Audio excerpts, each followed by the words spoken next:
Bismillahirrahmanirrahim. Alhamdulillahi rabbil alamin. Ar-Rahmanir Rahim. Maliki yaumiddin. Iyyaka na'budu wa iyyaka nasta'in. Ihdinas siratal mustaqim. Siratal ladzina an'amta 'alaihim ghairil maghdubi 'alaihim waladdallin.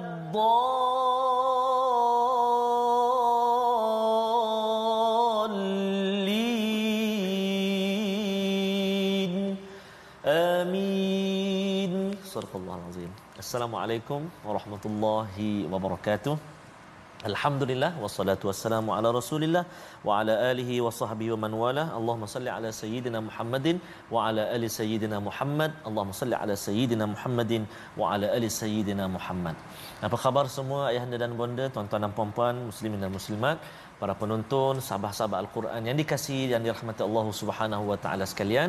Mudah-mudahan senantiasa ceria, senantiasa gembira dan juga sihat wal afiah. Dan pastinya kita sama-sama syukur kepada Allah Subhanahu Wa Taala kerana di atas kesempatan dan ruang yang Allah Taala berikan kepada kita pada hari ini dapat lagi kita bersama di halaman yang terakhir surah Yasin. Allahu Akbar. Permulaan hari itu saya bersama dengan tuan-tuan dan puan-puan di awal surah Yasin, dan hari ini kita bertemu lagi di akhir pula surah Yasin. Allahu Akbar. Moga-moga walaupun berakhirnya surah Yasin bukan bererti berakhirnya sesi kita ataupun temu janji kita dengan Al-Quran. Bahkan Allah Subhanahu Wa Taala terus permudahkan kita untuk bersama dengan Al-Quranu kalamullah. Seperti biasa, hari ini kita bersama dengan guru kita yang bahagia, Al-Fadil Al-Ustaz Profesor Madya Dr. Ahmad Sanusi bin Azmi dari Fakulti Pengajian Quran dan Sunnah FPQS USIM Nilai Negeri 9. Panjang. Assalamualaikum Prof. Waalaikumsalam warahmatullahi. Subhanallah. Apa khabar Prof? Sihat. Ustaz Tirmizi macam ni okey? Alhamdulillah. Hari ini syukur alhamdulillah. Nampak bertenaga ini. Allahu akbar, sebab tengok perut senyum kan. Allahu akbar. Energi tu Subhanallah. Jadi hari ini kita berada di halaman 445 Prof ya. Betul. Dan kita pun dah hampir 20 hari lebih saja lagi road to Ramadan perjalanan kita. Moga-moga balighna Ramadan. Amin ya rabbal alamin. Silakan Prof. Baik, terima kasih Ustaz Tirmizi. Alhamdulillahirabbil alamin. Wassalatu wassalamu ala asyrafil anbiya'i wal mursalin sayyidina Muhammadin wa ala alihi wa ashabihi ajma'in. Amma ba'd. Apa khabar tuan-puan, para penonton yang dirahmati Allah sekalian?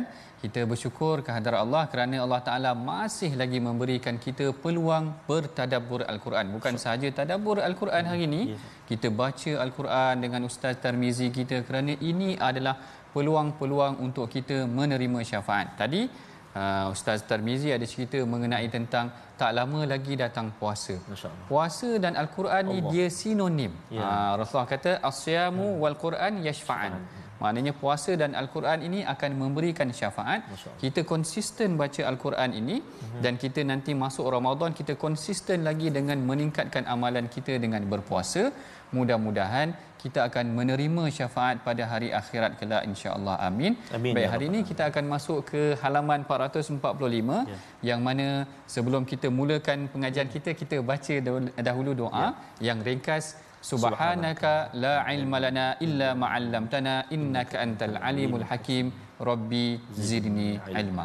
Baik, seperti biasa sebelum kita meneroka tentang halaman ke-445 ini, mari sama-sama kita bacakan dahulu sinopsis apakah isi kandung ataupun intipati pengajian kita pada hari ini insya-Allah, iaitu daripada ayat ke-71 hingga ke ayat yang ke-76.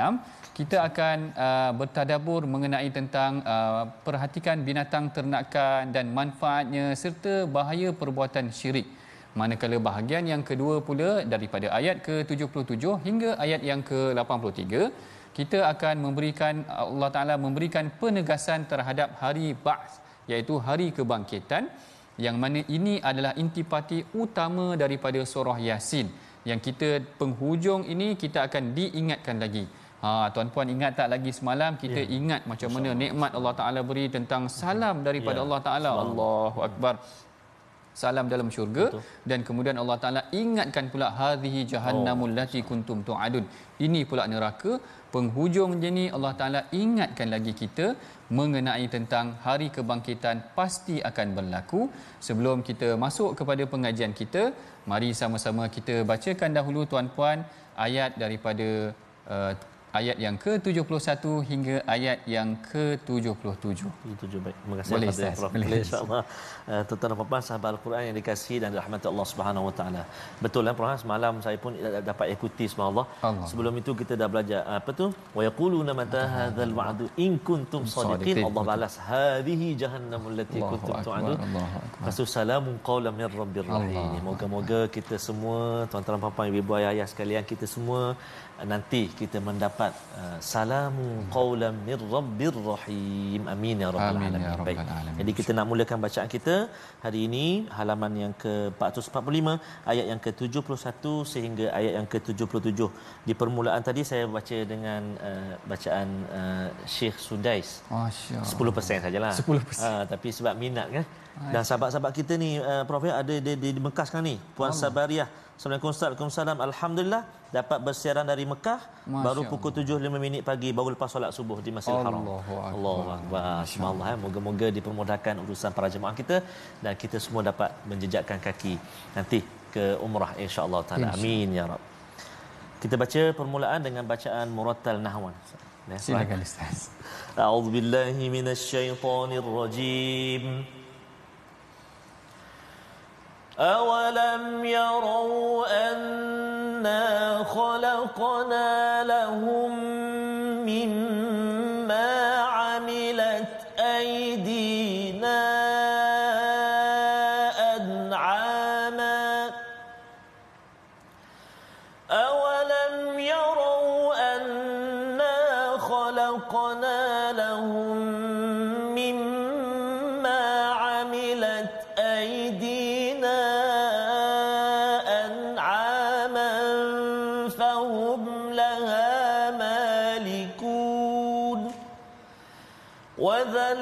وَذَلَّلْنَاهَا لَهُمْ فَمِنْهَا رَكُوبُهُمْ وَمِنْهَا يَأْكُلُونَ وَلَهُمْ فِيهَا مَنَافِعُ وَمَشَارِبُ أَفَلَا يَشْكُرُونَ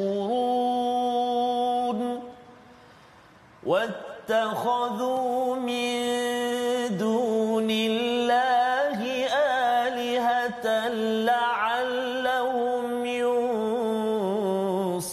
ينصرون لا يستطيعون نصرهم وهم لهم جند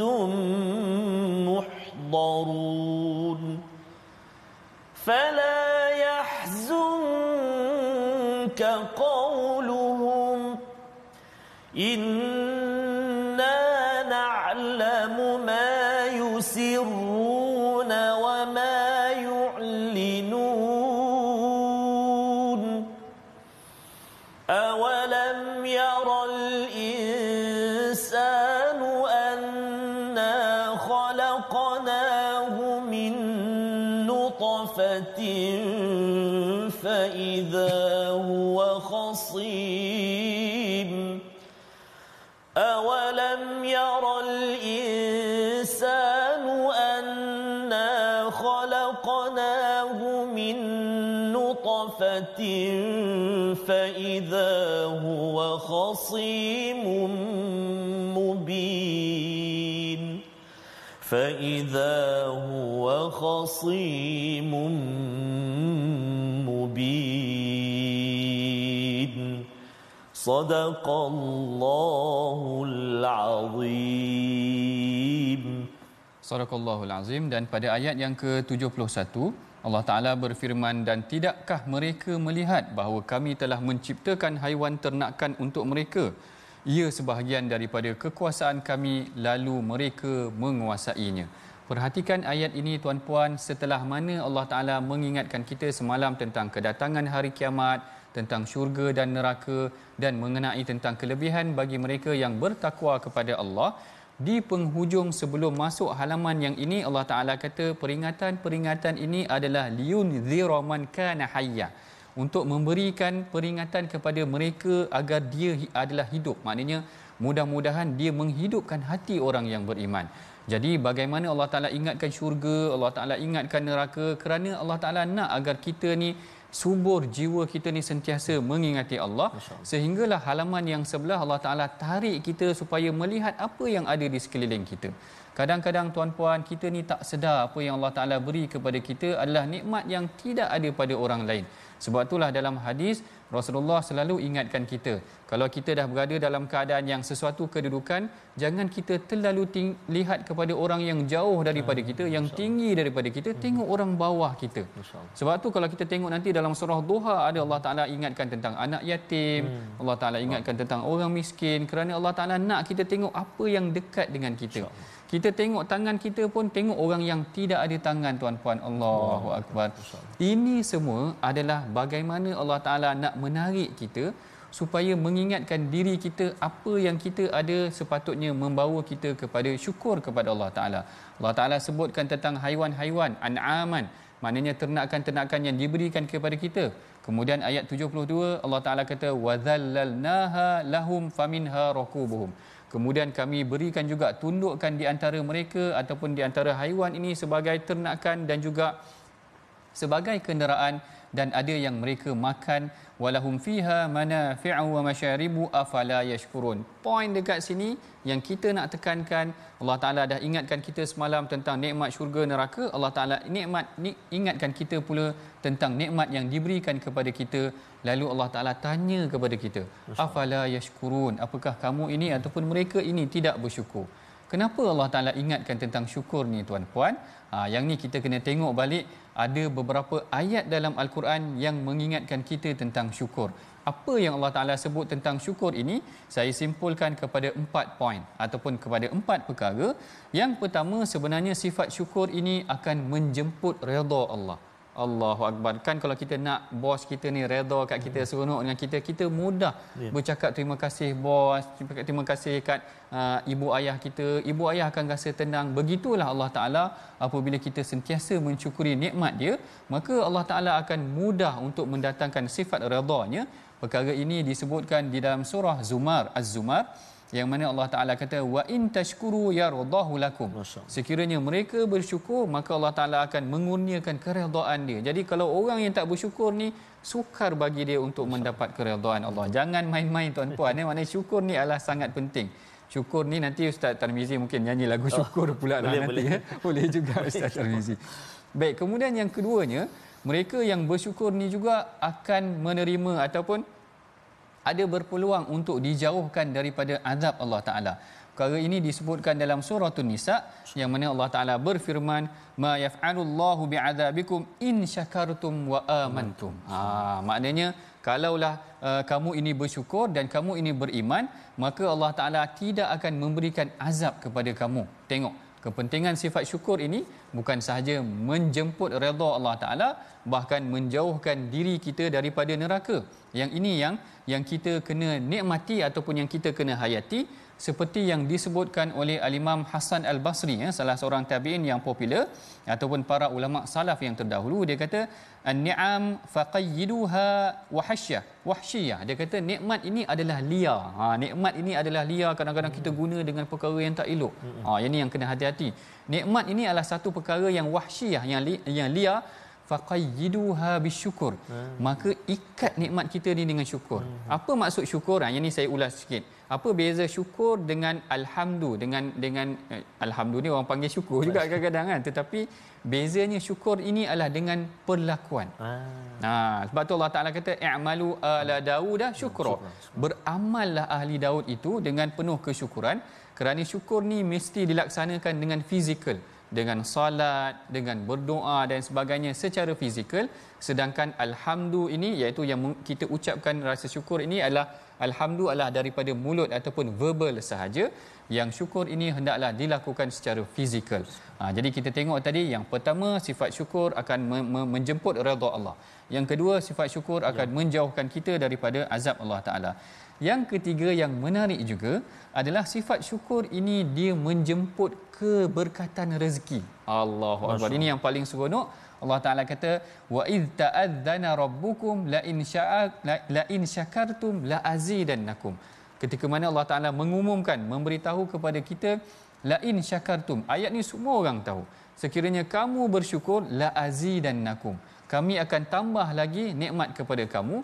Dalam erti kata yang lain, syukur dengan perbuatan, mendirikan solat, berusaha membantu orang lain. Bila bantu orang lain ni adalah kaedah ataupun definisi syukur juga sebenarnya. Mana kita praktikkan kesyukuran tu secara fizikal, maka Allah Taala akan tambah rezeki orang yang memberi.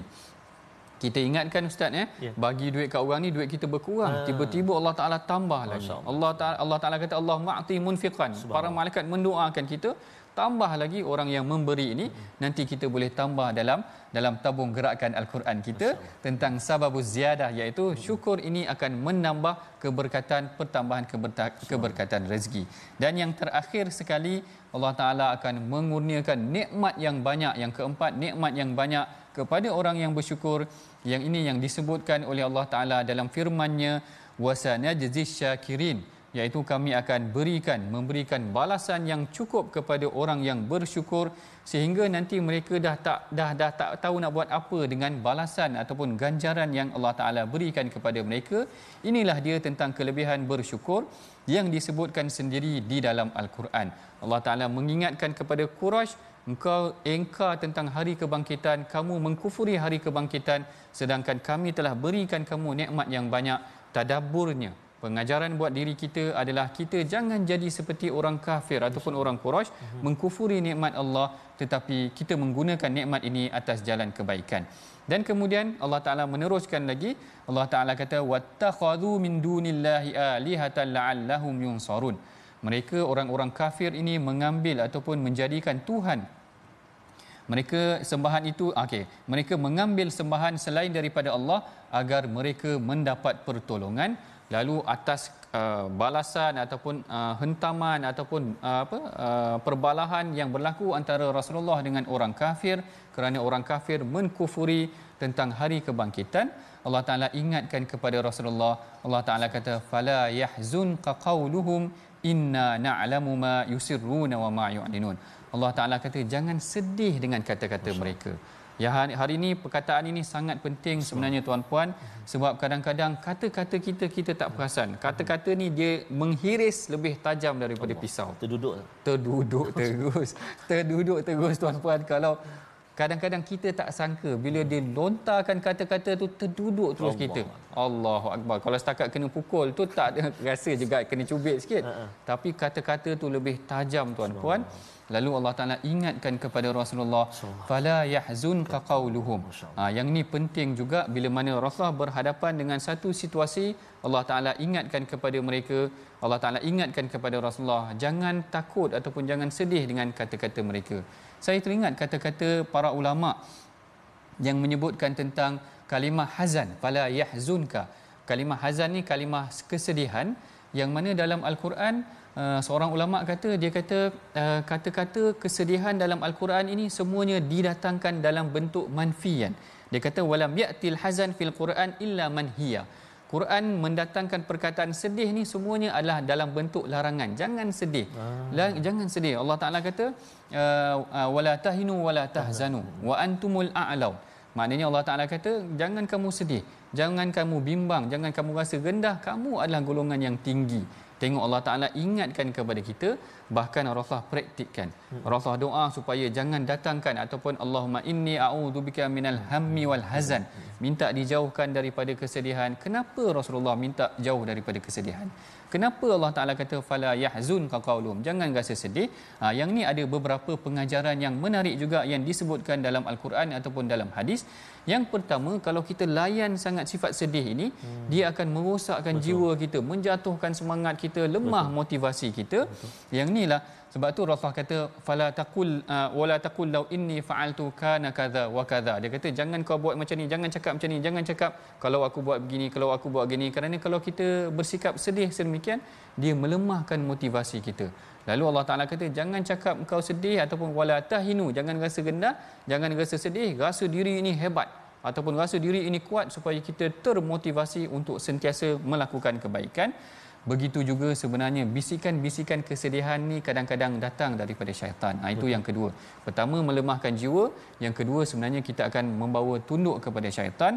Allah Taala kata innaman najwa minasyaitani liyahzunal ladzina amanu. Bisikan-bisikan tu datang daripada syaitan untuk melemahkan jiwa ataupun menyedihkan jiwa orang yang beriman. Jangan bersedih, sentiasa termotivasi untuk melakukan kebaikan. Ini bahagian awal perbincangan kita daripada halaman yang ke-445. Kita sama-sama perhatikan dahulu apakah perkataan pilihan kita pada hari ini, insya-Allah. Baik. Perkataan pilihan kita pada hari ini adalah zalla ataupun disebut zalala juga boleh, iaitu yang membawa maksud hina ataupun rendah. Yang ini kita tengok dah tadi dalam ayat yang ke-72 disebutkan wazallalnaha, dan kami tundukkan, rendahkan binatang itu untuk kita gunakan. Yang mana perkataan ini disebutkan sebanyak 24 kali di dalam Al-Quran. Banyak kali Allah Ta'ala sebutkan tentang perkataan zalla ni tadi, menunjukkan perkataan ini membawa maksud rendah ataupun tunduk ataupun ditundukkan. Tadi menunjukkan ini adalah beberapa perkara aspek yang boleh kita pelajari daripada perkataan kita pada hari ini, insya-Allah. Baik, kita akan berehat dahulu selepas daripada ini kerana kita akan lanjutkan lagi perbincangan kita mengenai tentang bahagian penutup daripada surah Yasin. Oleh yang demikian, tuan-puan, berehat dahulu, jangan ke mana-mana, kita bertemu lagi selepas ini, insya-Allah.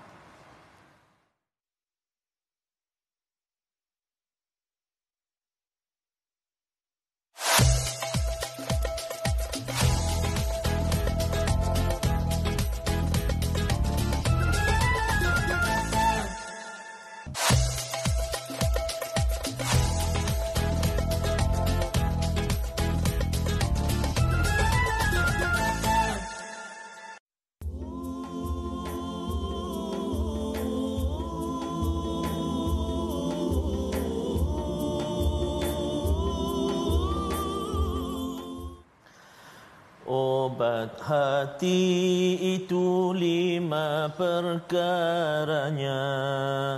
Yang pertama, baca Quran dan maknanya. Yang kedua, salat malam dirikanlah. Yang ketiga, berkumpulah dengan orang soleh. Yang keempat, perbanyakkanlah berpuasa. Yang kelima, zikir malam berpanjanglah. Salah satunya siapa bisa menjalani. Moga-moga Allah akan mencukupi.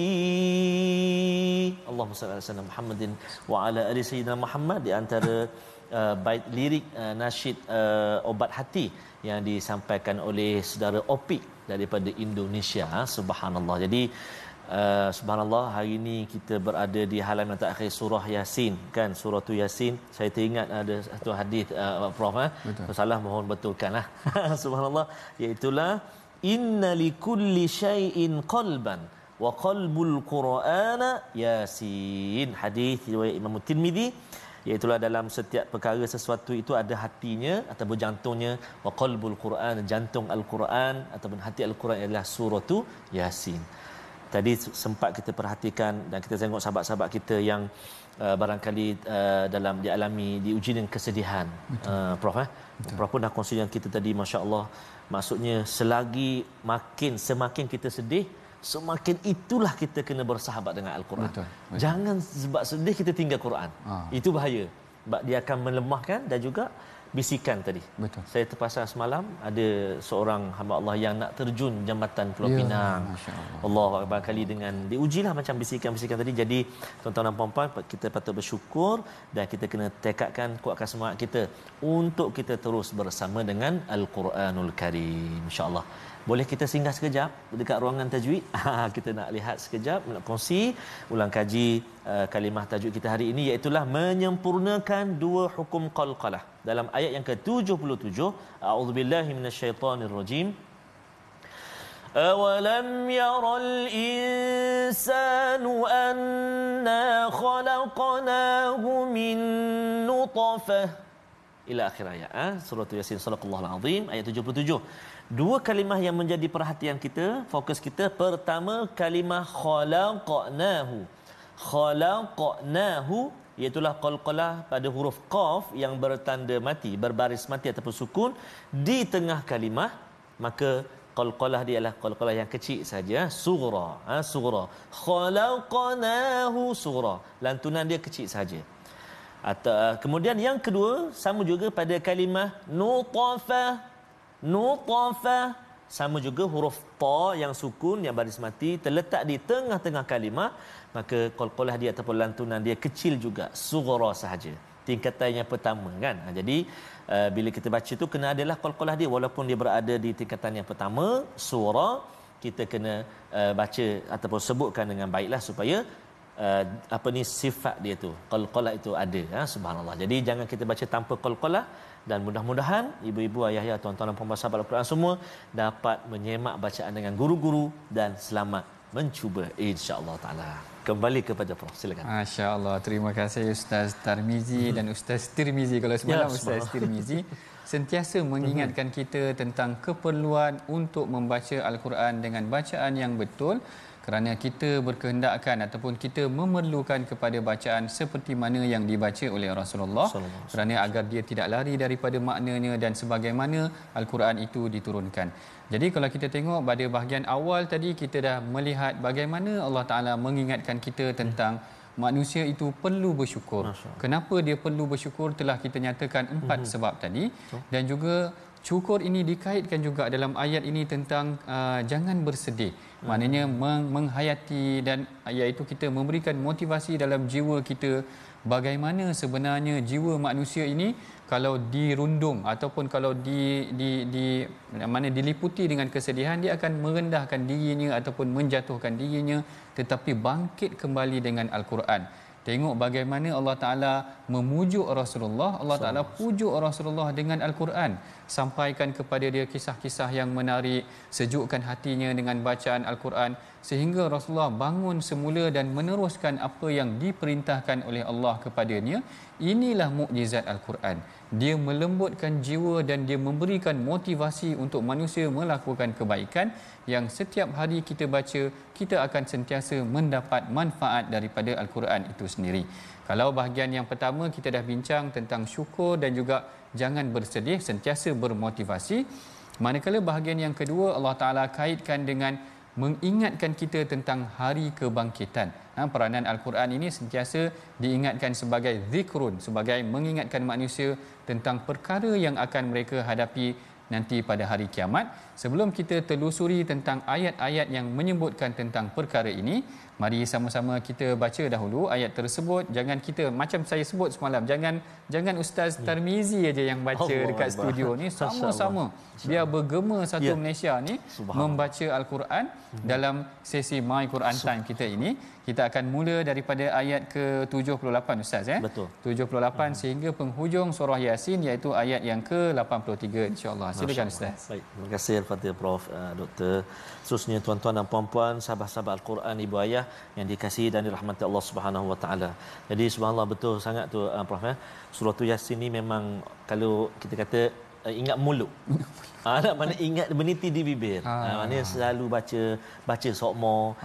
Baca sokmo. Jadi inilah peluangnya tuan-tuan dan puan-puan, ibu ayah sekalian. Barangkali ada yang sedang buat kerja tapi sudah ingat ayat ni, boleh baca sama-sama insya-Allah taala. Mari kita gemakan, kita sambung bacaan kita. Saya nak cuba dengan bacaan yang penutup surah Yasin dengan murattal sikah. Dia sayu sikit insya-Allah. Sikah insya-Allah. A'udzubillahi minasyaitonirrajim. وضرب لنا مثلا ونسي خلقه قال من يحيي العظام وهي رميم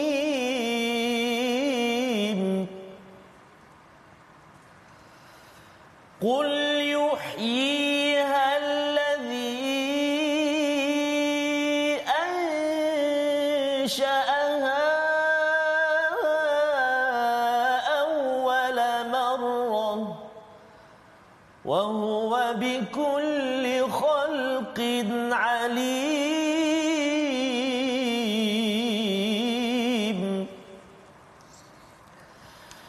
الذي جعل لكم من الشجر الأخضر نارا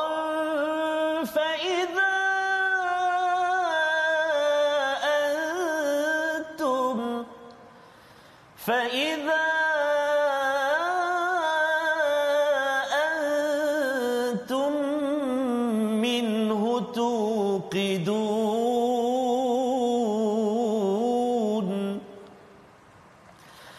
أوليس الذي خلق السماوات والأرض بقادر على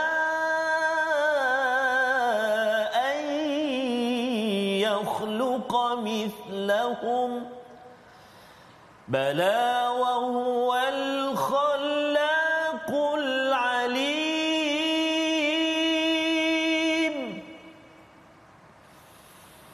إنما أمره إذا أراد شيئا أن يقول له إذا أراد شيئا أن يقول له كن فيكون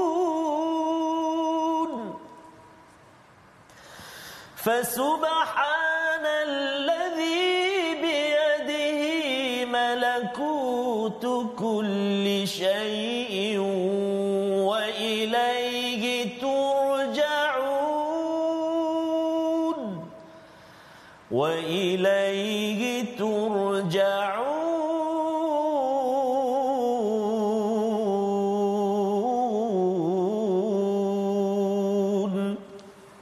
صدق الله العظيم.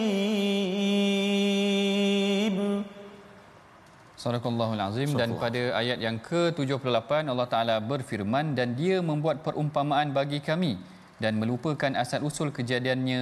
Dia berkata, siapakah yang dapat menghidupkan tulang belulang yang telah hancur luluh? Menarik sebenarnya kata-kata ini direkodkan di dalam Al-Quran, kerana sebenarnya memang berlaku pertembungan secara direct antara Rasulullah dengan kaum Quraisy ataupun dengan pembesar Quraisy. Yang ini yang direkodkan sendiri oleh Al-Imam Ibn Ashur, dan begitu juga dengan Al-Imam Ibn Kathir, menyebutkan bagaimana mereka tak boleh terima kenyataan. Dia orang tak boleh terima macam mana manusia yang dah duduk dalam kubur itu akan Allah Ta'ala bangkitkan. Lalu ada dalam kalangan mereka, sebahagian riwayat tafsir menyebutkan Ubay bin Khalaf. Yang keduanya menyebutkan Al-As bin Wa'il. Al-As bin Wa'il ni pembesar yang hebat dalam kalangan Quraisy, anaknya pun hebat, iaitu Saidina Amru bin Al-As. Ayahnya hebat, anaknya pun hebat. Tetapi Al-As ini dikenali ataupun disifatkan oleh Syekh Muhammad Ghazali sebagai orang yang jahat. Memang digelarkan sebagai orang yang jahat kerana dia banyak menzalimi manusia. Jadi antara mereka sama ada Ubay bin Khalaf itu tadi ataupun Al-As bin Wa'il, dia pernah datang kepada Rasulullah dengan tulang. Dia hancurkan tulang tu depan Rasulullah dia tunjukkan tulang tu hancur, lalu dia kata man yuhyil 'idhama wa hiya ramim. Dia tanya sebiji macam yang direkodkan dalam al-Quran, qala man yuhyil 'idhama wa hiya ramim, siapa yang boleh hidupkan tulang belulang yang aku dah hancurkan ni. Allahu akbar. Ini adalah perdebatan yang berlaku secara fizikal dan rasional.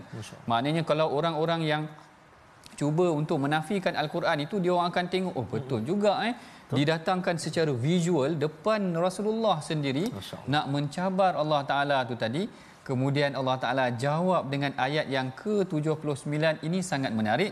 Allah Taala kata qul yuhyiha allazi ansha'aha awwala marrah. Allah Taala kata yang akan menghidupkan mereka semula adalah orang yang menghidupkan mereka pada hari yang pertama. Tengok daripada ayat 78 tu, Allah Taala kata wa daraba lana mathalan wa nasiya khalqa. Mereka bawakan kepada kita contohnya tulang belulang yang dah hancur tu, tapi Allah Taala kata wa nasiya khalqa.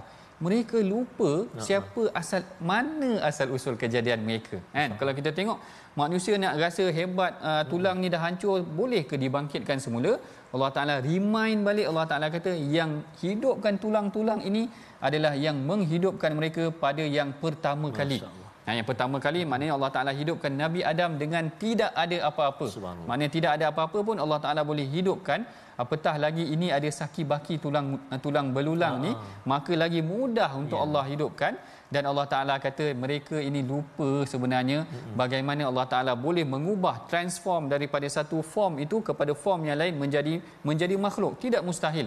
Kenapa menjadi berdemikian? Kerana Allah Taala masuk kepada ayat yang ke-80. Allah Taala kata allazi ja'ala lakumus syajari allazi ja'ala lakum minasyajaril akhdari nara.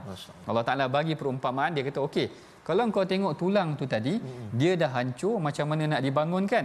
Kau tengok pokok, dia kata. Seakan-akan Allah Taala kata, tengok pokok tu tadi, allazi ja'ala lakum minasyajaril akhdar. Pokok ni asalnya hijau, tetapi tak ada siapa yang sangka daripada hijau ni dia boleh transform, mengeluarkan api. Maknanya dua unsur yang berbeza. Hijau ni unsurnya sejuk. Orang tengok hijau ni, orang kata pemandangan alam ni sejuk, tengok cantik. Kalau saya selalu sebut dengan orang rumah dulu, kalau dekat Scotland, bukit-bukit dia cantik, hijau cantik, kalau putih pun cantik juga. Exactly. Jadi macam tu tuan-puan, Allah Taala kata hijau, tiba-tiba Allah Taala boleh ubah, dia mengeluarkan warna merah, iaitu warna api. Tengok daripada Allah Taala transform pokok tu tadi yang sifatnya sejuk, sifatnya berair dan sebagainya, boleh berubah jadi api. Maka apa yang menghalang Allah Taala daripada tulang belulang tu Allah Taala nak hidupkan balik? Allahu akbar. Ini jawapan yang diberikan oleh Allah Taala kepada Rasulullah untuk menjawab kepada orang kafir. Orang kafir ni sebenarnya yang tertutup adalah pintu hati dia. Kerana kalau dia fikir secara logik, sebenarnya perkara itu juga tidak mustahil pun atas perkembangan sains yang telah kita ada hari ini. Kita boleh detect, maknanya kita boleh kesan tentang kejadian ataupun DNA yang terdahulu melalui tulang belulang dan sebagainya. Ini menunjukkan kalau Allah Taala boleh meninggalkan kesan-kesan tersebut, maka tidak mustahil Allah Taala boleh membangunkan semula. Kita boleh tengok dah kadang-kadang kajian-kajian macam-macam sekarang ni membuktikan daripada perkara yang kecil boleh dibangunkan satu benda yang besar. Bahkan unsur dua yang berbeza boleh dikahwinkan. Sekarang ni durian kahwin pun ada. Ada durian kahwin pula. Dah sebut durian pula tuan-puan kat sini. Tapi nak ceritanya bukan pasal durian, nak ceritanya pasal bagaimana Allah Taala, kalau manusia boleh buat tentang durian pun daripada yang macam ni jadi macam ni, jadi macam ni. Allah Taala maha mampu untuk melakukan segala perkara tersebut. Jadi kat sini adalah peringatan Allah Taala. Allah Taala ingatkan kita, manusia ni memang sifatnya memang suka melawan. Bahkan sifatnya itu ego kerana tidak menerima kebenaran. Lalu Allah Taala ingatkan di penghujung ayat ini sebenarnya sangat penting. Kerana apa tuan-puan? Surah Yasin ini macam yang disebutkan oleh Ustaz Tarmizi tadi, yang dikatakan sebagai qalbu ataupun qalbul Quran ataupun hati dalam Quran itu, kerana ianya adalah sifatnya ataupun ayat-ayat di dalamnya menyentuh hati manusia itu tadi. Sebenarnya maknanya mengingatkan manusia tentang hari kebangkitan, mengingatkan tentang syurga dan neraka, mengingatkan tentang peranan Al-Quran. Ianya adalah sesuatu yang perlu diingatkan. yang Rasulullah kata iqra'u ala mautakum, dibacakan Yasin ini kepada orang yang telah ataupun hampir meninggal dan sebagainya, kerana dia memberikan peringatan, ingat nanti kita akan dibangkitkan. Ingat kita akan dibangkitkan. Kita jangan baca ni kepada orang yang nak meninggal ataupun dah meninggal saja kan. Kita sendiri yang kena baca. Setiap hari kita baca, kitalah yang mengambil pengajaran. Allah Ta'ala cerita satu-satu tentang hari kebangkitan, tentang peranan Al-Quran, tentang sifat manusia yang ingkar, tentang Rasulullah ni dibangkitkan atas dasar kebenaran dan sebagainya. Akhirnya setelah menjawab segala persoalan yang diberikan oleh orang kafir ini tadi, Allah Ta'ala kembali kepada menunjukkan kekuasaannya. Allah Ta'ala kata, awalaisal ladzi khalaqas samawati wal arda biqadirin ala an yakhluqa mithlahum. Allah Ta'ala kata, dan bukankah Allah yang menciptakan langit dan bumi, kan? Lalu dia kata, sesungguhnya dia mampu untuk menciptakan kembali jasad mereka yang telah hancur. Yang ini adalah bukti kekuasaan Allah. Kalau Allah Ta'ala boleh mencipta langit dan bumi ini tanpa ada apa-apa, maka apalah sangat kalau Allah Ta'ala daripada kesan-kesan itu untuk dibangunkan semula. Inilah sebenarnya yang seharusnya kita faham, dan kita ambil ayat yang ke-82 untuk membuktikan kekuasaan Allah ini. Kita bacakan sama-sama semula, kita hayati semula sama-sama agar kita dapat menjiwai tentang kebesaran Allah, tentang hari kebangkitan yang akan dilakukan ataupun dilaksanakan nanti bila kita sampai pada hari kiamat. Kita bacakan semula ayat yang ke-82 bersama dengan Ustaz Tarmizi. Terima kasih kepada Prof Madya Doktor. Tuan-tuan dan puan sahabat Al-Quran, ibu ayah yang dikasihi dan dirahmati Allah Subhanahu Wa Taala. Saya teringat Prof guru kita juga Al-Fadhil Ustaz Fazrul kan. Tempoh hari ketika dalam kuarantin, kita bertanya kan, beliau berkongsi memang akan rasa lemah, tapi apa kekuatan antara yang dikongsikan oleh Al-Fadhil Ustaz Fazrul ialah Al-Quran. Betul. Allahu Akbar. Al-Quran. Bila rasa lemah, bersama dengan Al-Quran, baca, dengar tu pun dah boleh menambah kekuatan. Subhanallah. Jadi mudah-mudahan Ustaz Faz terus sembuh, cepat sembuh, moga-moga dipermudahkan Allah Subhanahu Wa Taala. Mari kita baca sekali lagi ayat yang ke-82. Masya-Allah, kun fayakun. Allahu Akbar. Kita baca di permulaan ayat yang ke-82 sama-sama insya-Allah. A'udzubillahi minasyaitonirrajim. Innama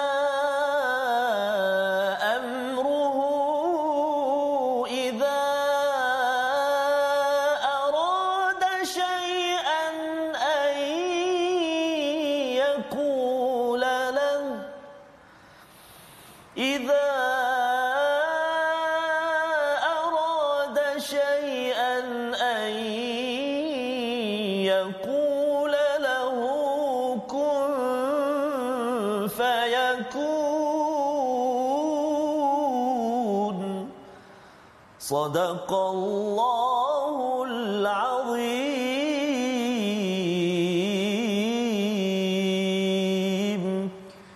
Sadaqallahul Azim. Dan pada ayat yang ke-82 Allah Ta'ala berfirman, sesungguhnya urusan Allah apabila dia kehendaki, maka dia hanya berkata jadilah, maka jadilah sesuatu itu.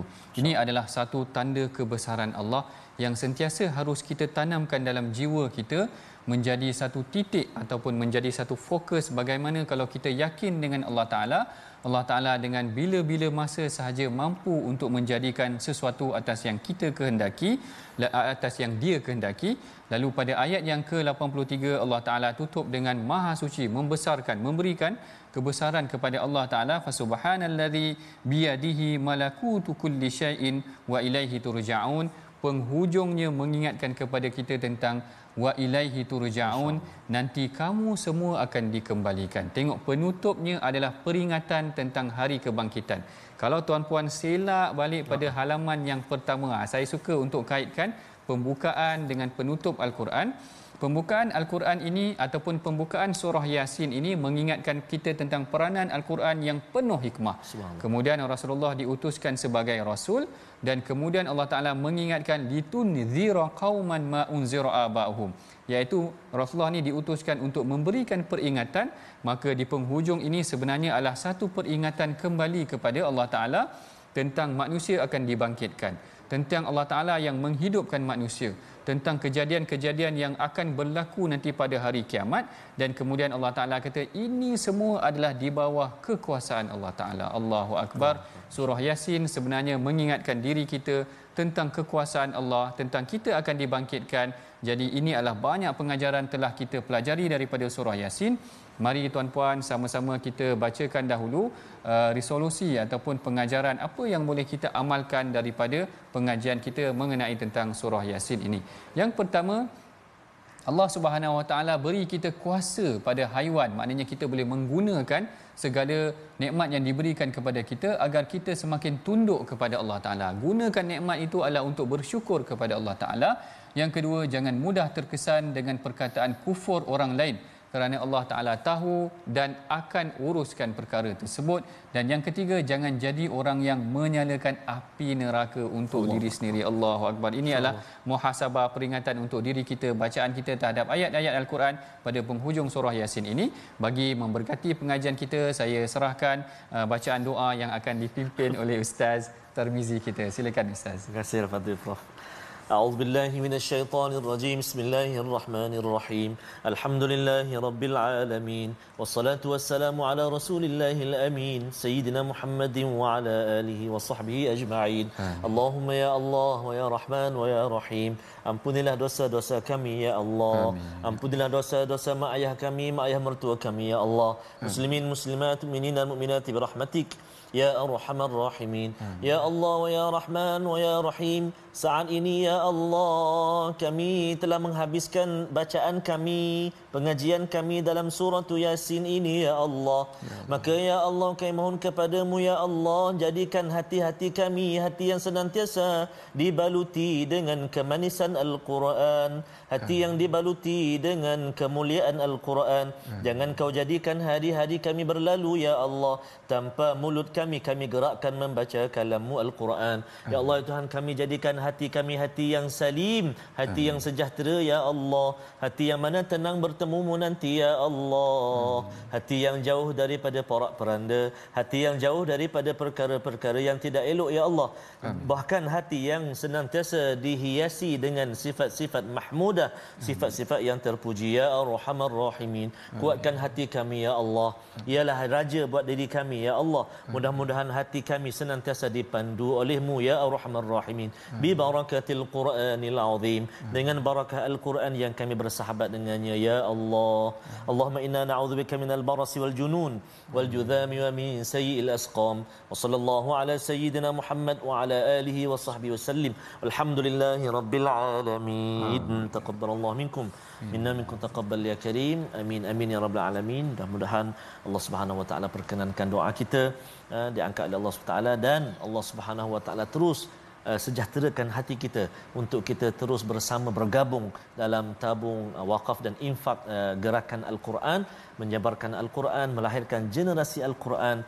Moga-moga kita menjadi masyarakat ataupun rakyat yang mana baldatun tayyibatun wa rabbun ghafur. Amin ya rabbal alamin. Jangan lupa untuk terus ikuti ulangan My Quran Time malam ini, pagi besok, dan insya-Allah besok kita akan belajar surah yang baru, surah As-Saffat.